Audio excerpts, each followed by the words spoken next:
Hello കൂട്ടുകാരെ, ഇന്നത്തെ പ്രൊമോയിൽ നമുക്ക് കാണാൻ കഴിയുന്ന അങ്ങനെ നമ്മുടെ നിധി വല്ലാതെ വിഷമിച്ച് നിൽക്കുകയാണ്. അവൾക്ക് ആധാർ കാർഡൊന്നും ശരിയാവാത്തതുകൊണ്ട് അവളുടെ കയ്യിലൊന്നും അഡ്രസ് പ്രൂഫ് തെളിയിക്കാനുള്ള ഒരു രേഖ അവളുടെ കയ്യിലില്ലാത്തതുകൊണ്ട് അവളിങ്ങനെ വിഷമിച്ചിരിക്കുകയാണ്. അത് കാണുമ്പോൾ നമ്മുടെ സുധീഷ് പറയുന്നുണ്ട്, നീ വിഷമിക്കാതിരിക്കുക, നമുക്ക് എന്തെങ്കിലുമൊക്കെ വഴി ഉണ്ടാക്കോടോ എന്നൊക്കെ പറഞ്ഞിട്ട് വീട്ടിലേക്ക് കൊണ്ടുപോകുന്നുണ്ട്. എന്തായാലും വീട്ടിലേക്ക് പോകുന്ന സമയത്ത് ബ്രോക്കർ ഇരിക്കുന്നുണ്ട്. ആ സമയത്ത് നമ്മുടെ സുധീഷ് നിധി ചോദിക്കുന്നുണ്ട്, എന്താ ഇപ്പോൾ ബ്രോക്കർ ഈ വഴിയൊക്കെ എന്ന് ചോദിക്കുന്നുണ്ട്. ആ സമയത്ത് നമ്മുടെ സുധീഷിൻ്റെ അച്ഛൻ പറയുന്നുണ്ട്, ഭാസ്കരൻ പറയുന്നുണ്ട്, അവൻ സുഭാഷിന് ഒരു പെണ്ണ് ശരിയായിട്ട് വന്നിരിക്കുകയാണ്, ശരിയായിരുന്നു അത്ര, ഒരു വീട്ടിൽ അന്ന് സമ്മതിക്കാത്ത കൂട്ടർ ഇന്ന് സമ്മതിച്ചു എന്നൊക്കെ പറഞ്ഞിട്ട് വന്നിരിക്കുകയാണ് എന്നൊക്കെ പറയുന്നുണ്ട്.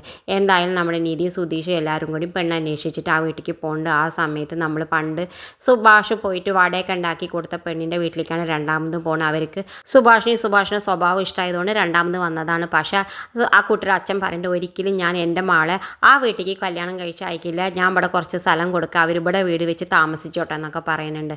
അത് കേൾക്കുമ്പോൾ നമ്മുടെ നിധിക്കും സുധീഷിനാണെങ്കിൽ വല്ലാതെ വിഷമമുണ്ട്. എന്തായാലും നമ്മുടെ സുഭാഷ് ഏട്ടൻ ഈ കല്യാണത്തിന് ഒരിക്കലും സമ്മതിക്കില്ല. കാരണം എന്താ വെച്ചാൽ അവനൊരിക്കലും അനിയന്മാരെ വിട്ടിട്ട് പിരിഞ്ഞിരിക്കാൻ കഴിയില്ല. ഇത് കാണിച്ചുകൊണ്ടാണ് ഇന്നത്തെ പ്രൊമോ അവസാനിക്കുന്നത്. ഇതുപോലുള്ള പ്രൊമോ വിശേഷങ്ങൾ നിങ്ങളുടെ മുന്നിൽ എളുപ്പത്തിൽ എത്താൻ ഈ ചാനൽ ഒന്ന് സബ്സ്ക്രൈബ് ചെയ്യാൻ മറക്കരുത്.